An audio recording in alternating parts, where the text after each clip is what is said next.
बिस्मिल्लाहिर्रहमानिर्रहीम अस्सलाम वालेकुम। आज के लेक्चर में हम लोग practice question arithmetic and geometric progression से relevant question number 31 to onward discuss करेंगे। यहाँ पर देखें, इफ यू हैव सेव्ड 1 पैसा टुडे, 2 पैसा द नेक्स्ट डे। अगर आप लोग जहां तक देखें ना, तो हमें ऐसा पता चल रहा होता है जैसे कि 1 पैसा आपने एडिशन सेव करना है, जैसे कि थर्ड डे में 3 पैसा। लेकिन यहां पर उसने क्या कहा कि 3 पैसा दा सक्सीडिंग डे, मतलब उसके बाद जो डे आते जा रहे हैं। अब यहां से मुझे पता चल गया कि जो मेरे पास प्रोग्रेशन बना है ना, 1 2 3 एंड सो ऑन, मतलब 4 5 6 7 चलता रहेगा, तो अरिथमेटिक प्रोग्रेशन। लेकिन अगर यहीं पर 3 की जगह पर वो हमें कह देता 1 2 4 एंड सो ऑन, तो ज्योमेट्रिक प्रोग्रेशन बन गया था। ऑलराइट, तो अभी हमारे पास अरिथमेटिक प्रोग्रेशन है। अब अगर यहाँ पे बात करें ना, तो इसने ना पैसों की बात की है, रुपीस की नहीं बात की। तो 1 रुपीस में कितने पैसे होते हैं? 100 पैसा इज इक्वल टू 1 रुपी। अब देखिए, कहता है what will be your saving in 365 days. एक साल के अंदर आप लोगों की टोटल सेविंग्स कितनी हो जानी है? तो यहां पर तो आप लोगों ने टोटल अपना सम बता देना था, और आपके पास सम की वैल्यू, अब देखें, एक दिन में 1 पैसा, दूसरे दिन में 2 पैसे, तीसरे दिन में 3 पैसे, तो लास्ट डे में कितने पैसे? 365 पैसे, 3 रुपए 65 पैसे आप लोग जाकर सेव करोगे। तो आपके पास टोटल सेविंग कितनी हो जानी है? तो बड़ा सिंपल सा ये क्वेश्चन था हमारे पास। n 365 divided by 2 into 1 plus 365 a plus l। तो l की वैल्यू भी 365 ही है हमारे पास। तो हमारे पास सम की वैल्यू क्या आ गई? 6795 पैसा।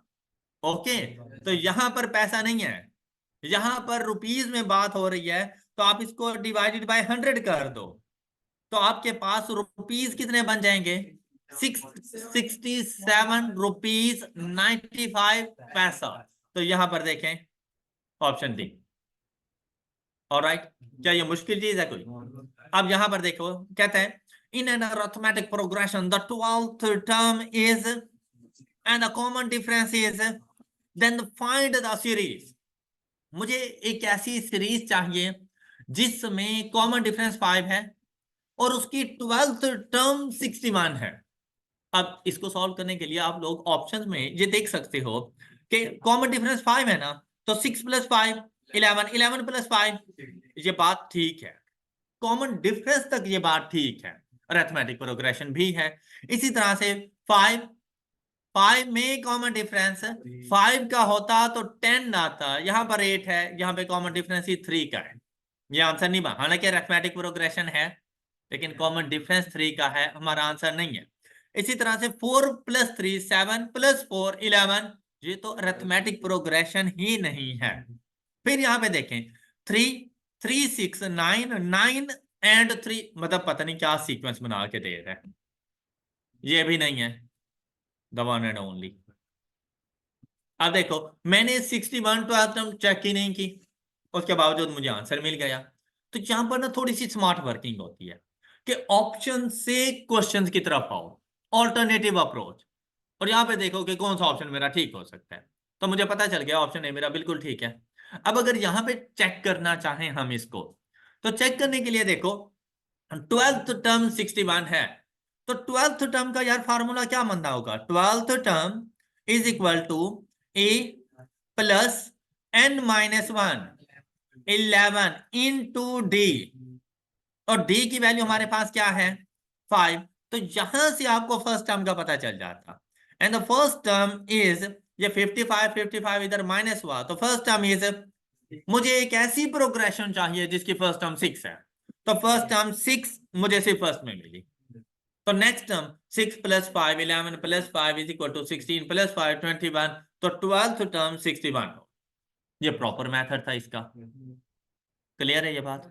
Next, in an arithmetic progression the 10th term is and the 15th term is, तो कहते हैं सीरीज बताओ।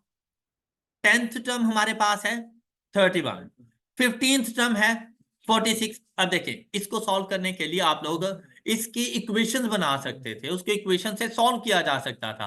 किस तरह से? 10th टर्म को हम लोग किस तरह से लिखेंगे? 31 is equal to a plus, ना तो मुझे फर्स्ट टर्म पता थी ना मुझे डी की वैल्यू पता थी। अच्छा फिर 15th टर्म को हम लोग कैसे लिखेंगे? 4 is equal to a plus,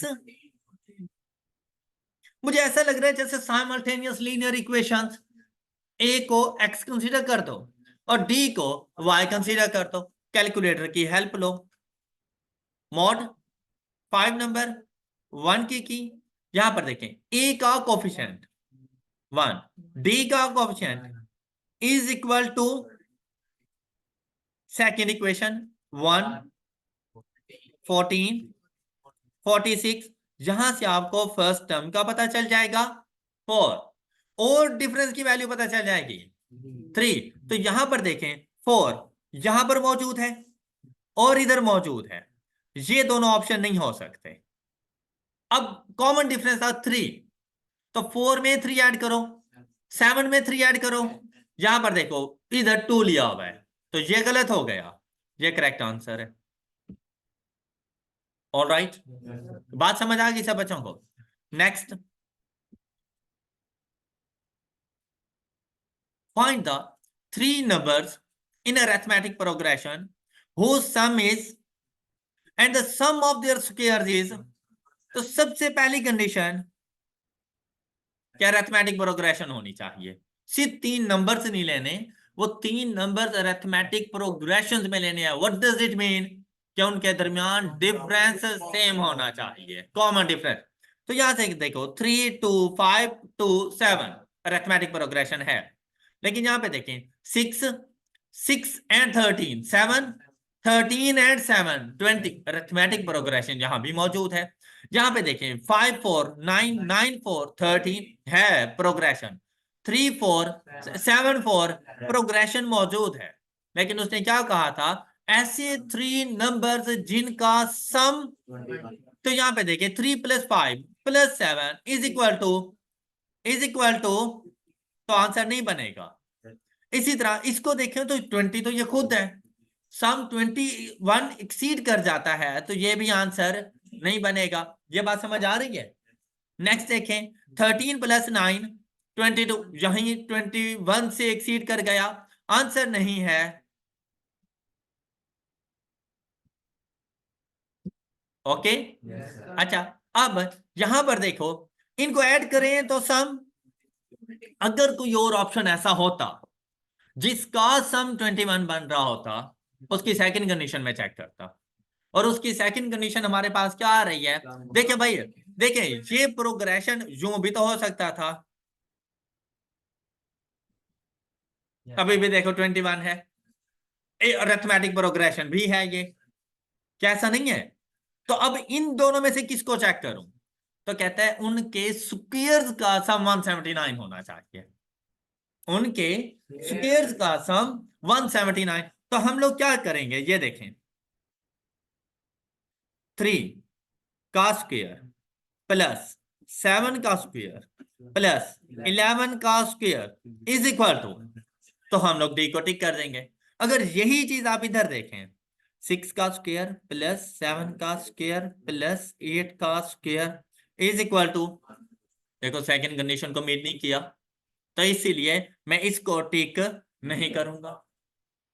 okay, हर जगह पर फार्मूला नहीं जाके अप्लाई कर देना, कॉमन सेंस भी कोई चीज होती है जो कि आपने अप्लाई करनी है, राइट? नॉन सेंस नहीं अप्लाई करनी, कॉमन सेंस अप्लाई करनी है। 35 in an arithmetic progression the 7th and 9th term respectively 16 21 find the nth term।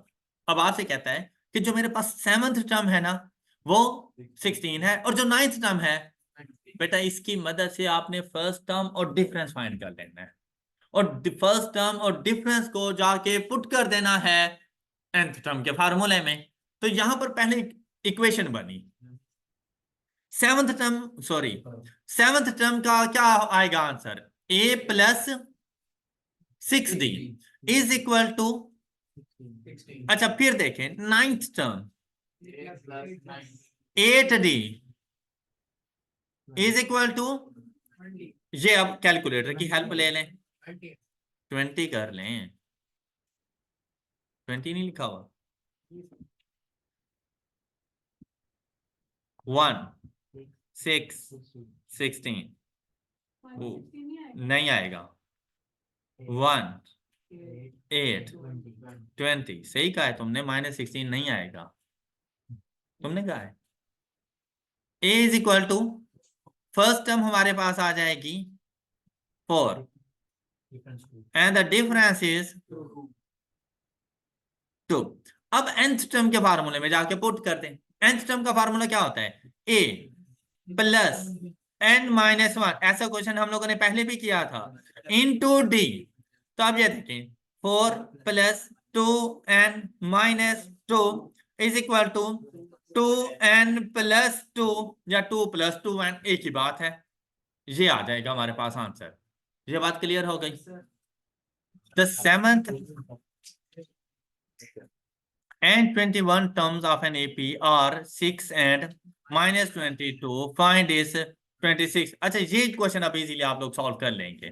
ऊपर हम लोग इसी तरह करते रहे, a plus 6d is equal to 6, then a plus 20d is equal to -22। यहां से आपको a की वैल्यू मिल जानी है और d की वैल्यू यहां से आपको मिल जाएगी। फिर 26 टर्म फाइंड करने के लिए a प्लस 25d यहां पर आके वैल्यूज पुट कर देना, तो आपके पास आंसर है। a की क्या वैल्यू आ रही है,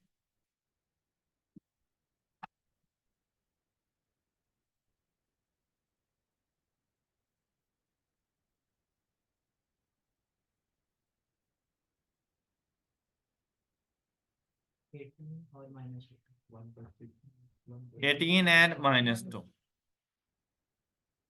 अब यहां से 18 प्लस 25 -2, तो हमारे पास आंसर आ जाएगा -32। ये 26 का आंसर।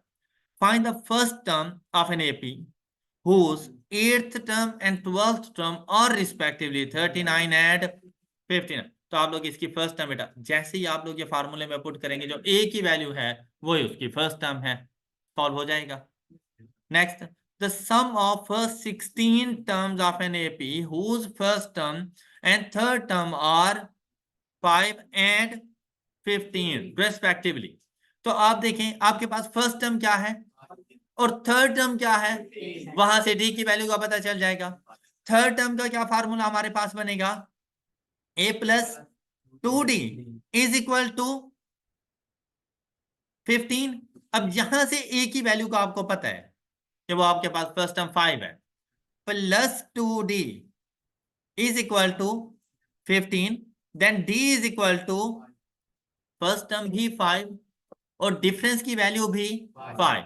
अब आपने आ जाना है 16 टर्म्स के सम की तरफ, तो फार्मूला आएगा 16/2 into 2a plus 15 16 - 1 into 5।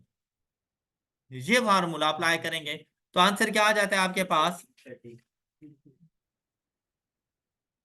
680। 680 clear ji. Divided by 2, हाँ जी, ये थर्ड टर्म का फार्मूला हम लोगों ने अप्लाई किया और फर्स्ट टर्म को पुट कर दिया। लास्ट टर्म का फार्मूला फिर 16 टर्म जाके फाइंड करो, पहले जाके फिर 16 टर्म फाइंड करो, फिर लास्ट टर्म का फार्मूला अप्लाई कर दो। अदरवाइज मेरे पास ये नंबर ऑफ टर्म्स थी, जहां से a और d की वैल्यू का पता चल गया। a की वैल्यू क्वेश्चन में गिवन थी और d की वैल्यू हम लोगों ने यहां से फाइंड कर ली, तो डिफरेंस वाला फार्मूला जाकर अप्लाई कर देंगे। Clear. Question number 14, the first term of an arithmetic progression is 22 and the last term is -11 if the sum is the number of terms in the sequence are। अब यहां पर last term का formula apply करके n की value को easily calculate किया जा सकता था कि 66 is equal to n/2 into first term plus last term. तो नेगेटिव में थी तो हम लोग यहाँ पे -11 कर देंगे 12। तो ये आपके पास आंसर। क्लियर? नेक्स्ट देखिए, second and eight term of an arithmetic progression is this and this. अब सेकंड 17 है, एट -1 है, तो डिसेंडिंग ऑर्डर है, तो डी की वैल्यू नेगेटिव में आनी है। कहते हैं what is the 14th term. तो सेकंड एंड एट तो हमें बता दी, कहता है अब इसकी 14th टर्म हमारे पास क्या होनी है। तो 14 टर्म के लिए हम लोग क्या करेंगे, सेकंड टर्म का फार्मूला हमारे पास क्या बनेगा, a plus d is equal to 17। a plus is equal to, यहां से a की वैल्यू फाइंड करेंगे और हमारे पास d की वैल्यू 18 जी, एंड a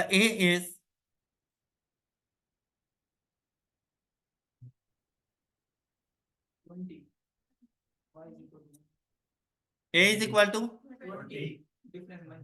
डिफरेंस -3। अब 14 टर्म का formula a plus 13d 20 plus 13 into is equal to -19। All right. अच्छा, अब यहां पर ना एक छोटा सा शॉर्टकट भी अप्लाई हो सकता था कि अगर आप लोग ये देखें ना कि सेकंड और 14th टर्म की मिड टर्म कौन सी होती है, सेकंड एंड 14th टर्म की मिड टर्म कौन सी होती है, तो 8th टर्म दे दी। अब यहां पर अगर आप लोग देखो तो सेकंड है ना 17, -1 मिडल की टर्म है, तो 14th टर्म भाई जितना डिफरेंस इसके दरमियान है उतना ही डिफरेंस अगली टर्म्स के दरमियान होगा। आपने यहां पर -18 किया, तो यहां पर भी तो -18 करो, -18 -1 इज इक्वल टू -19। इसका आंसर आ जाएगा। ये ऑल्टरनेटिव अप्रोच थी कि 8th टर्म मिडल की टर्म है जो कि गिवन है, तो फर्स्ट टर्म और मिडल की टर्म के दरमियान जितना डिफरेंस है हमारी नेक्स्ट टर्म के दरमियान उतना ही डिफरेंस रख लें, तो आपको लास्ट टर्म का पता चल जाएगा यहां पर। क्लियर? ये बात समझ आई है बच्चों को? और ऑल्टरनेटिव मेथड भी आप लोगों ने साथ साथ करते रहने हैं। ऑल्टरनेटिव मेथड ये था कि बेटा आप लोग यहाँ पे देखें कि हमारे पास टर्म्स कौन कौन सी हैं। अब हमें एक टर्म बताई गई है सेकंड, दूसरी टर्म बताई गई है 8, हमसे पूछी गई है 14। तो मैंने नजर टर्म्स के दरमियान डिफरेंस देखा, कितना डिफरेंस आया है, तो यहां से मैंने टर्म्स का डिफरेंस देखा।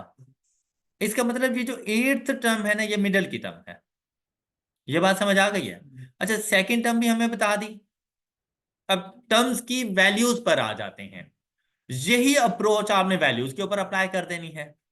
8th टर्म भी उसने हमें बता दी, तो 17 से -1 तक पहुंचते हुए मैंने कितने का डिस्टेंस कवर किया, तो सेम डिस्टेंस आपने इधर कवर करना है, -18। पहले वैल्यू क्या थी, -18, मजीद डिस्टेंस कवर किया, तो कहां पे पहुंच गए, ये था ऑल्टरनेटिव।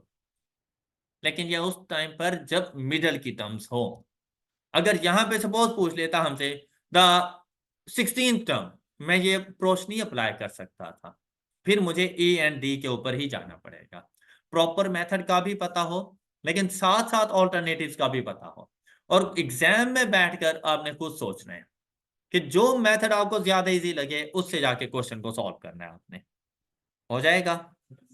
नेक्स्ट देखिए 42। What is the sum of first 17 terms of an arithmetic progression if the first term and last term? कोई मसला? सिंपली कैलकुलेटर उठाना था। ये देखें 17/2 into first term -20 plus 28 is equal to 68। बस आपका क्वेश्चन सॉल्व।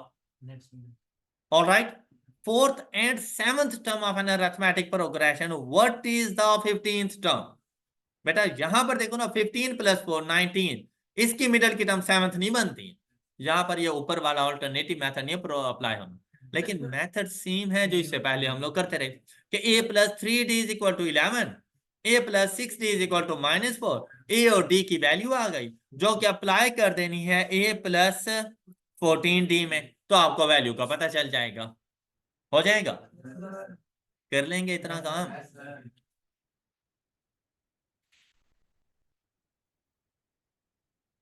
-5 आपके पास डिफरेंस की वैल्यू आ रही है, डिफरेंस की वैल्यू आप लोगों के पास -5 आ रही है ना।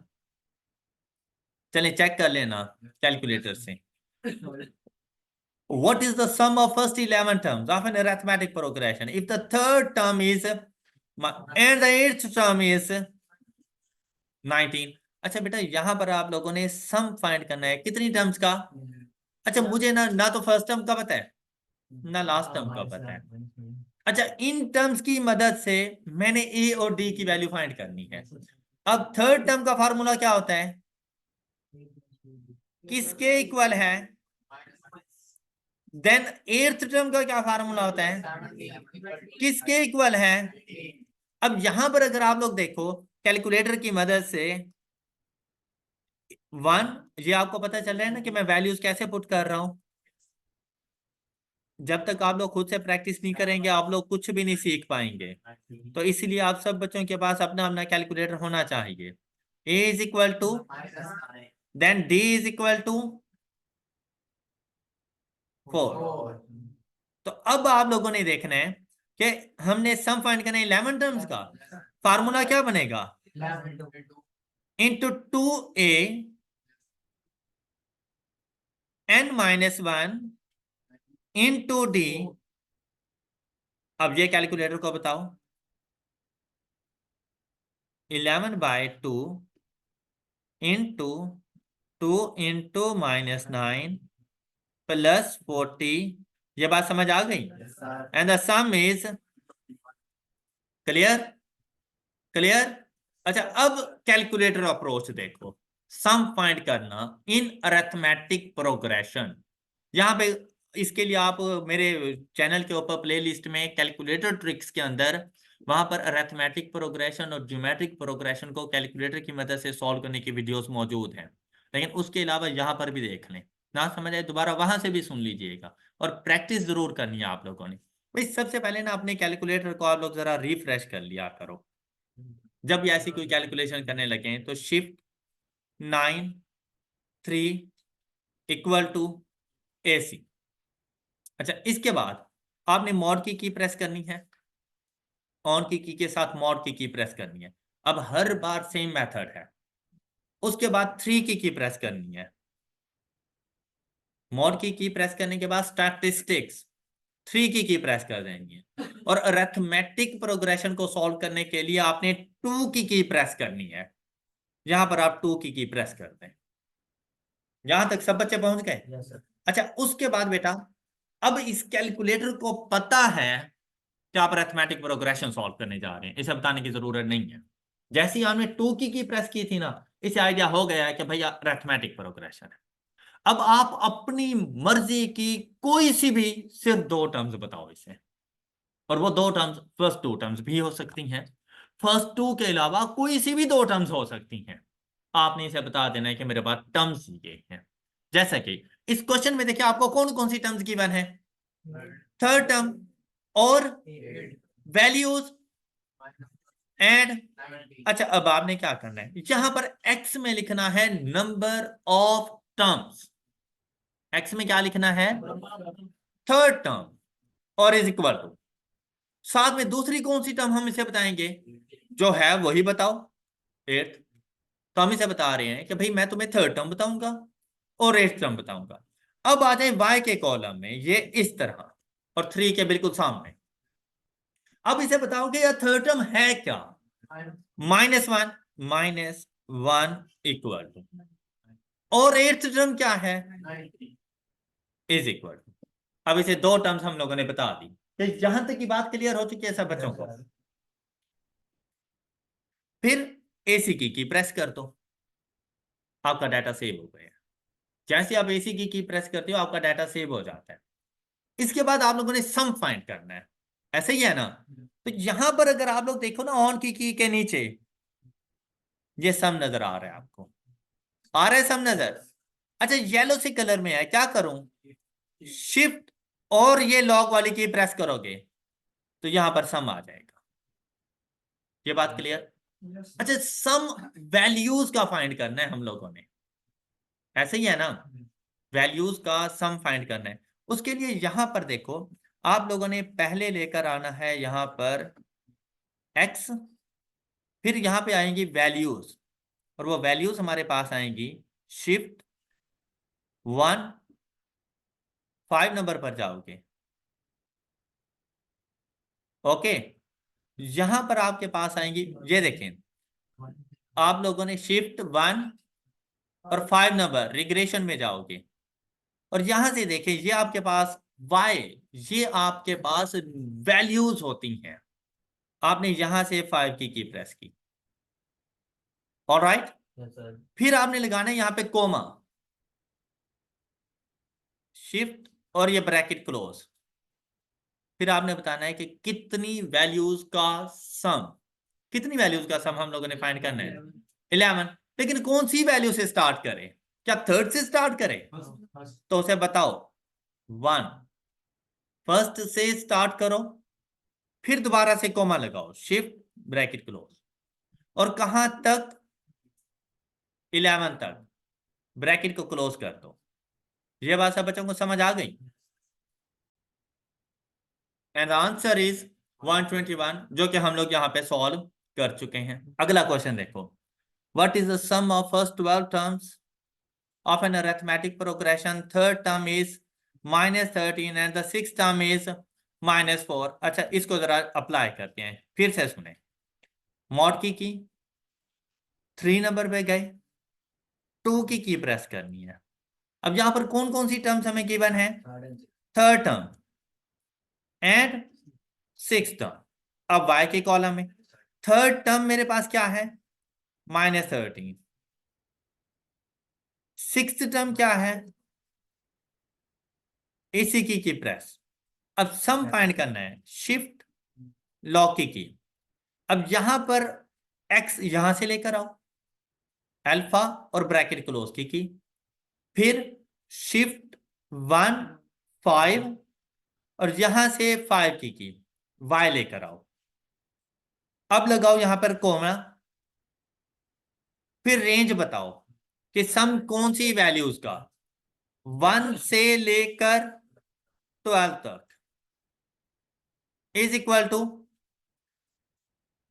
ये इसका आंसर है -13। ओके। अच्छा अब की बच्चों से अगर ऐसे ना सॉल्व हो तो भी आपने इसके फिर ओरिजिनल मेथड पे चले जाना है, और वो हमारे पास क्या था? Third term a plus 2d is equal to, then sixth term -4। यहां से a और d की वैल्यूज को फाइंड करोगे, 1, 2, -13, 1, 5, -4, -19 a की वैल्यू, then d is equal to 3। अब हमने फाइंड करना है 12th टर्म का sum, 12 divided by into 2a plus n-1 into d is equal to ये। अब क्लियर है? अब ये आप पे डिपेंड करता है कि आपने कैलकुलेटर का यूज करना है या आपने इक्वेशंस बनाकर फर्स्ट टर्म और कॉमन डिफरेंस की वैल्यू फाइंड करके सम का फार्मूला अप्लाई कर दो। All right, question 46, for an AP 825 से मुराद है 25th टर्म, -820 से मुराद है 20th टर्म। तो बेटा 25th टर्म और 20 टर्म्स के दरमियान कितनी टर्म्स का डिफरेंस आ गया? 5 टर्म्स का डिफरेंस है, और वो 5 टर्म्स का डिफरेंस वैल्यूज में कितना इक्वल हो जाता है? तो कहता है डिफरेंस की वैल्यू क्या होगी? डिवाइडेड बाय 5 कर दो। तो आंसर हमारे पास। अब बात ये आती है कि भाई 9 है या -9 है, 9 है या -9 है। देखो ग्रेटर वैल्यू में से स्मॉलर वैल्यू माइनस की तो पॉजिटिव डिफरेंस है, तो भाई डिफरेंस मेरे पास 9। क्लियर। अगर यहाँ पर आंसर नेगेटिव में होता कि मेरे पास 25th टर्म छोटी होती तो मैं डिसेंडिंग ऑर्डर में होता, फिर ऐसी सिचुएशन में -9 आंसर था। Clear. For an AP 18th term minus 10th term is equal to 10d, बिल्कुल ऐसा ही है। इनके दरमियान 10 का डिफरेंस है हमारे पास, 10 टर्म्स, और मल्टीप्लाइड बाय जो डिफरेंस की वैल्यू होगी उसके साथ मल्टीप्लाई कर देंगे। Which term of an AP 24 21 18 मतलब -3 हो रहे हैं, is the first negative term. पहली नेगेटिव टर्म्स कौन सी होनी है हमारे पास। अच्छा इसके ऊपर ना मतलब हम लोग वैसे भी जाके फाइंड कर सकते थे कि -3 करते जाते यहाँ पर, तो आप लोग देखें 3 टर्म्स यहाँ पर हो गई, तो फोर्थ टर्म क्या 15, fifth term 12, six term 9, seven term 8 term 3 और 9 टर्म 0। अब 9 टर्म 0 है, 0 नेगेटिव नहीं है, 10th टर्म जाकर नेगेटिव हो जानी थी। ऑल राइट, ये बात क्लियर है। इसी तरह जाके सॉल्व कर लेते हैं इसको। अदरवाइज पहले 8th टर्म फाइंड कर लो, वो आपके पास 3 आ जाती है, फिर 9th टर्म फाइंड कर लो 0 आ जाती है, फिर 10th टर्म जाके फाइंड कर लो -3 आ जाती है। ओके कहते हैं ये टर्म है, तो इसकी 15th टर्म हमारे पास क्या होगी। ये अरिथमेटिक प्रोग्रेशन में है, तो यहां से आपको डिफरेंस की वैल्यू का पता चल सकता है। फर्स्ट टर्म क्या है x-7, second term x-4 sorry 2, third term x+3। ऐसा नहीं लग रहा जैसे 5 ऐड कर रहे हैं, क्या ऐसा नहीं लग रहा जैसे 5 ऐड करता है तो अगली टर्म बन जाती है। तो 15 टर्म हमारे पास क्या होगी a + 14 × d। ये बात समझ आ गई। तो क्या आंसर आएगा x-7 + 70, तो x + 63, ये आंसर बन गया। All right next, first term बता दी 1 है, tn नंबर ऑफ टर्म्स 20 है और उनका सम 399 है, तो कहते हैं then value of n, value of n is, तो हमारे पास वैल्यू ऑफ n क्या आ जाना है, नहीं यहां से मुराद है लास्ट टर्म की वैल्यू क्या है, 20th टर्म कौन सी है। तो 399 sum is equal to n/2 into first term plus, ये फाइंड करके देनी है वैल्यू ऑफ n। अब यहां पे देखो 399 is equal to 10 into 1 + x is equal to, तो ये मेरे पास 38 पॉइंट समथिंग, तो ये आ जाएगा मेरे। ओके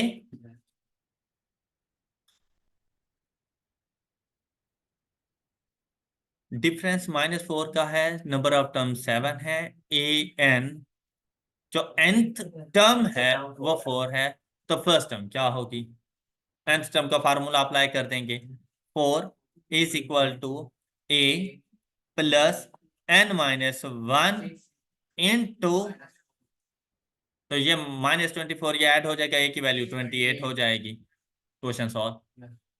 ऑल राइट, अब तो इजी हो गए हैं क्वेश्चंस।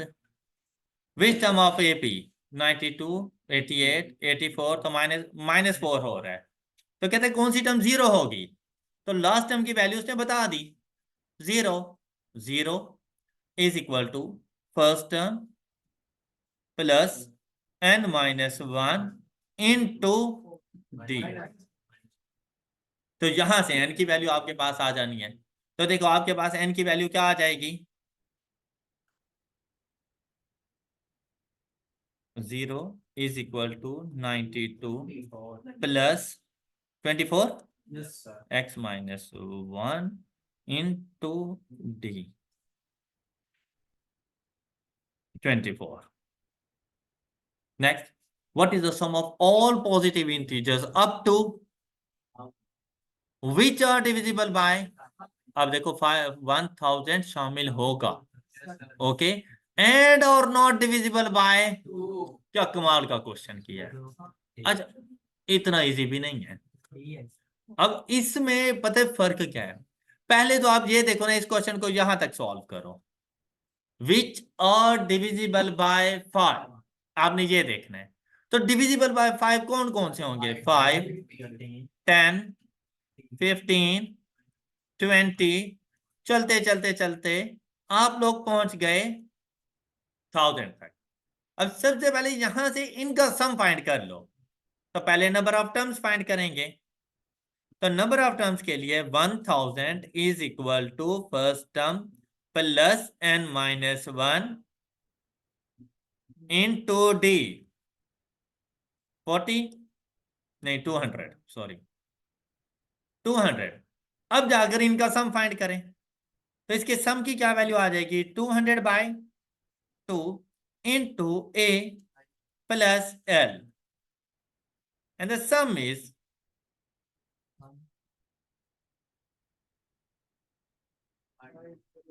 500।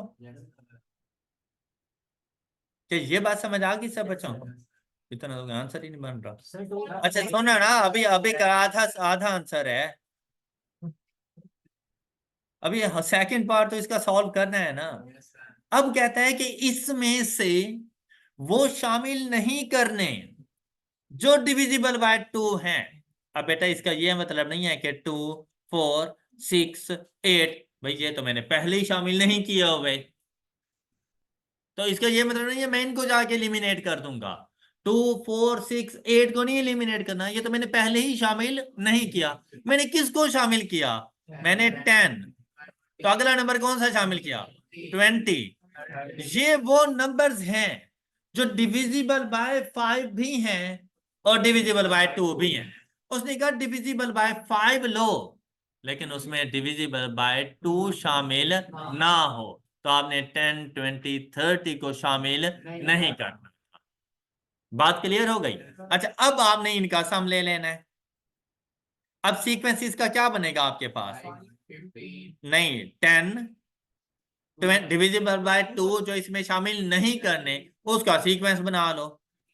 30, 40 अप टू, तो कितनी नंबर ऑफ वैल्यूज बन जाएंगे हमारे पास?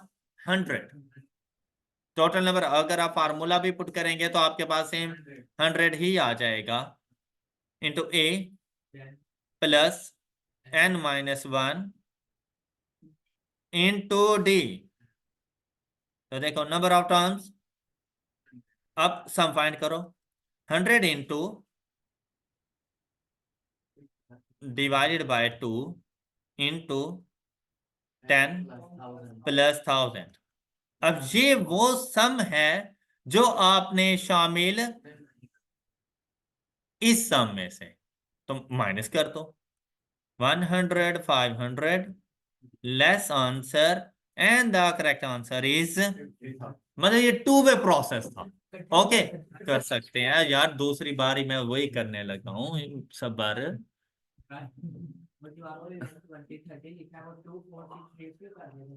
2, 4, 6, 8 वो इसीलिए क्या था कि बेटा इस सम में तो ऑलरेडी वो शामिल नहीं है और मैंने भी शामिल नहीं करने। मैंने 5, 10, 15 का जब सम लिया था, क्या इसमें 2 शामिल है? 4 है, 6 है, 8, कौन शामिल है? 10 के बाद कौन शामिल है? तो उसका सीक्वेंस बना दिया, जो शामिल हैं उनको बाहर निकालना है। क्लियर? तो ये 2 वे प्रोसेस हो रहा था। आप इसको सिंगल प्रोसेस में भी सॉल्व कर सकते थे। तो आप लोग यहाँ पे जो सीक्वेंस लेना था वो 5, 10, 15 ना लें, वो आप लें 5, 25। मतलब जो डिविजिबल बाय 2 है वो पहले खुद से एलिमिनेट कर लो। ओके, तो आंसर बन जाना था यहाँ पर 35 अप टू 995। अब यहां से नंबर ऑफ टर्म फाइंड करोगे 100 आएंगी, ऐसे ही है तकरीबन 5 प्लस x माइनस 1 इंटू 10. शाबाश. And the answer is, and the sum is 100 by 2 into 5 plus 995, 50,000. Okay, क्या क्वेश्चन 53 समझ आ गया सब बच्चों को? Determine the nth term of an AP whose sixth term is 12 and the eighth term is 22. तो भाई nth term means that nth term. जहां पर हम लोग n यूज करते थे उसने r यूज कर लिया, आपने कंफ्यूज हो जाना है नहीं? गुड, शाबाश. तो इसका सोल्यूशन इजी सा है. सिक्स टर्म का क्या फार्मूला आप लोग अप्लाई करोगे? a plus. तो देखो सारे ही क्वेश्चन कुछ इसी तरह से सॉल्व हो रहे थे. Is equal to 12. एज टर्म के लिए तो यहां से ए और डी की वैल्यूज आ जानी थी. 1 5 12 1 7 22 जी माइनस 13 एंड 5. शाबाश. d is equal to 5. अच्छा, अब जिन क्वेश्चन में आप लोगों को इश्यूज थे वो रिजॉल्व हो रहे हैं ना, अच्छे से समझ आ रहे हैं? गुड. अब हमने क्या बताना है उसे? ऑर्थ टर्म. ऑर्थ टर्म क्या हो जाएगी? a plus r minus 1 into D. तो देखो minus 13 plus 5r minus 5 then 5r minus 18. ये इसका आंसर है. Clear? 18 ab minus 3 are in ap, then a plus b is. हाँ जी. अब यहां पर अगर आप लोग देखें ना तो ये फर्स्ट टर्म है, ये फोर्थ टर्म है. ओके, कॉमन डिफरेंस फाइंड कर दो. तो वहां से आपको ए और बी की वैल्यूज मिल जाएंगी और दोनों को जाके ऐड कर लेंगे. तो फोर्थ टर्म का फार्मूला देखो. ए की जगह पर क्या आ जाएगा? अब ए की जगह पर क्या आ जाएगा? Plus 3 into d is equal to. क्या आपको ये बात समझ आ गई?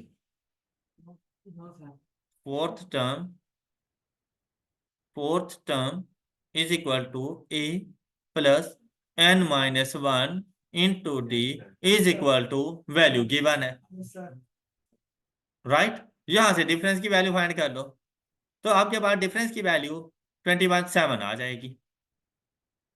डिफरेंस की वैल्यू अब देखो 18 और डिफरेंस की वैल्यू आपके पास 7. अच्छा, ये डिसेंडिंग ऑर्डर में आपके पास मौजूद है. तो ये आपके पास -7.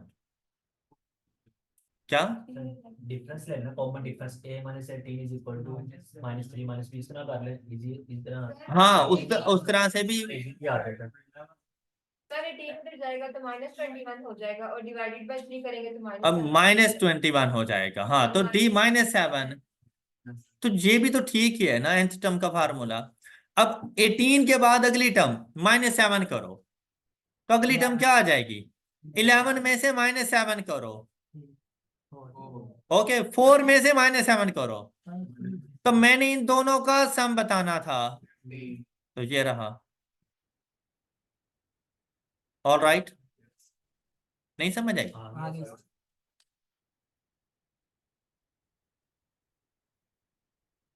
18th and 11th term of an AP are in the ratio this.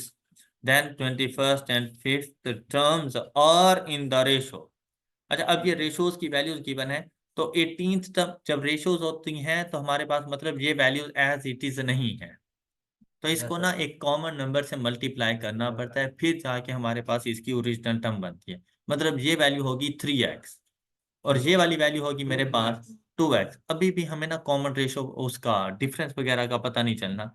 ये हम लोग जरा एक्सप्लेनेशन वाला है तो ये हम लोग कल के लिए रखते हैं. अभी हम लोग जरा easy question solve. Total question कितने इस चैप्टर के? 90. मैं समझ रहा था 70 है. For the given arithmetic progression this the first negative terms. तो ये भी अब आप लोग सॉल्व कर सकते हैं। कहते हैं the first negative term will be, तो उसने नंबर ऑफ टर्म नहीं पूछी, पहली नेगेटिव टर्म कौन सी होनी है उसने वो जाके पूछी है। अब यहाँ पे देखे ना तो -3 हो रहा है हमारे पास, -3 हो रहा है, तो फर्स्ट नेगेटिव टर्म -2 जाके बननी है। ऐसे ही है, ऐसे ही है। अच्छा, अब आपने कहा ना कि लास्ट टर्म का फार्मूला जाकर अप्लाई कर दें, तो बेटा लास्ट टर्म का फार्मूला कैसे अप्लाई करूं, कौन सी लास्ट टर्म रखूं? सर हो सकता है नहीं, क्योंकि अब अल्टरनेटिव मेथड में जाते हैं -1 को लास्ट सपोज करते हैं। माइनस, हाँ मतलब ऑल्टरनेटिव मेथड पे जाएं, मतलब डायरेक्ट लास्ट टर्म नहीं अप्लाई हो सकती, मुझे नंबर ऑफ टर्म्स का भी तो नहीं पता ना।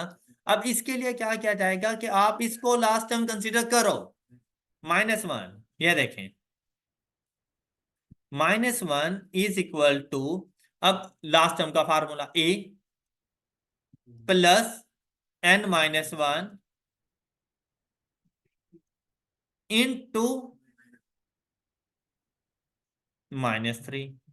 अब अगर होल नंबर आ जाए तो करेक्ट आंसर है, लेकिन अगर नंबर आ जाता है ना डेसिमल्स में तो करेक्ट आंसर नहीं है आप लोगों के पास। अब जैसे अगर मैं यहाँ पे -1 की जगह पे -2 पुट कर दूं,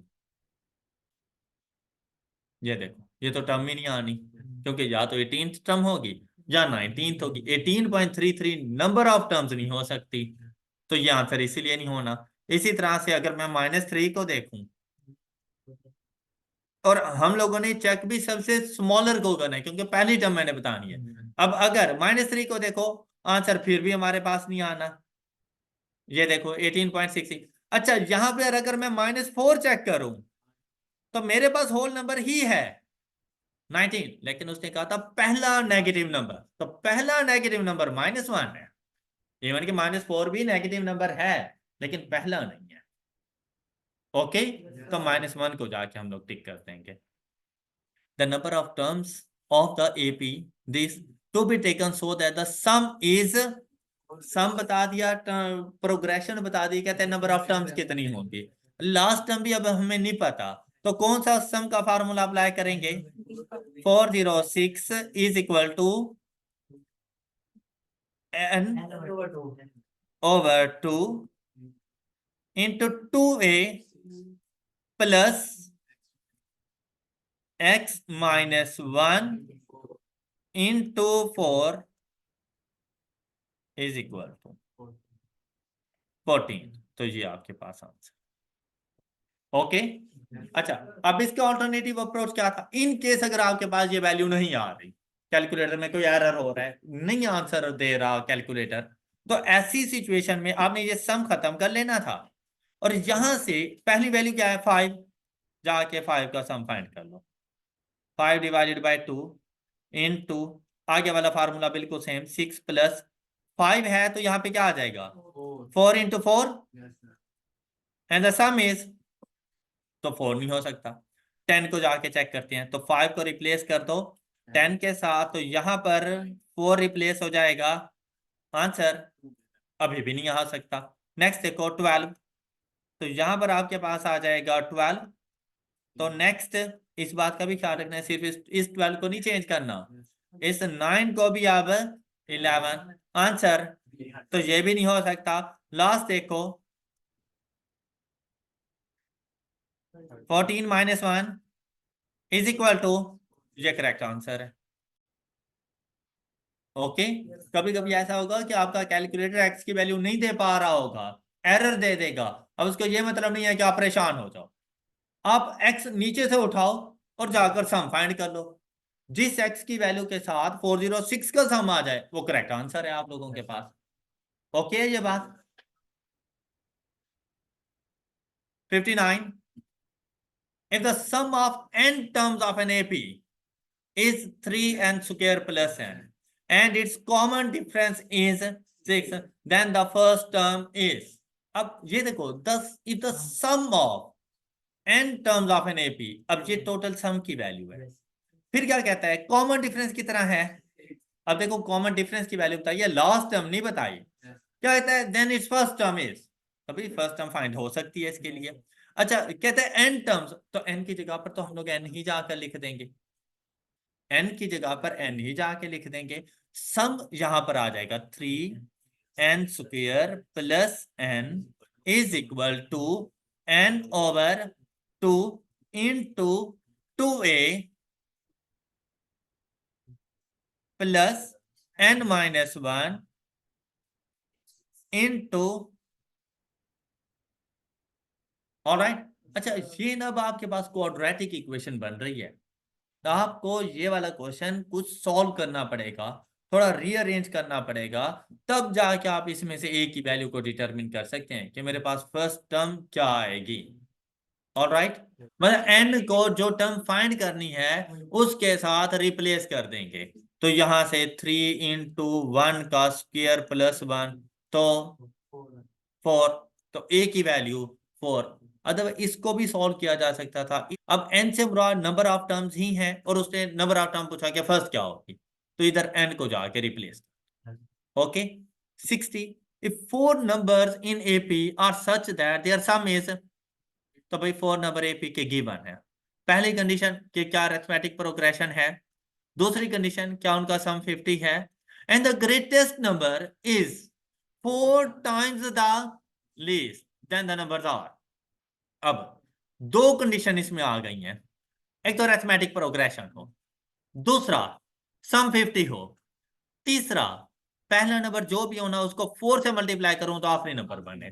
तो पहली कंडीशन यही चेक कर लो, 5 को 4 से मल्टीप्लाई करूं बन गई, 4 को 4 से मल्टीप्लाई करूं गलत हो गया, 3 को 4 से मल्टीप्लाई करूं गलत हो गया, एक ही बच गया। अब उसको देखो, 5 4 ये कंडीशन मीट कर गई। अच्छा, इनको ऐड करो, 15 plus 15 30 plus 20 is equal to 50। Check कर लूं क्या एपी है, 5 10 15 20, करेक्ट आंसर। ऑलराइट जी बेटा, बेटा पता चलेगा कि हमने 1 ही पुट करना है, हम n की वैल्यू 2 भी तो कर सकते थे। ये देखो, फर्स्ट टर्म में n की क्या वैल्यू होती है, तो इसीलिए 1 जाके पुट की। इधर थर्ड टर्म पूछता तो 3 पुट कर देते, फिफ्थ टर्म पूछता तो 5 पुट कर देते। क्लियर जी। अच्छा बेटा, ये 60 तक हम लोगों ने सॉल्व कर लिया है। नेक्स्ट क्वेश्चन इंशाल्लाह नेक्स्ट लेक्चर में हम लोग डिस्कस करेंगे। That's all for today. अपना ख्याल रखें, अल्लाह हाफिज।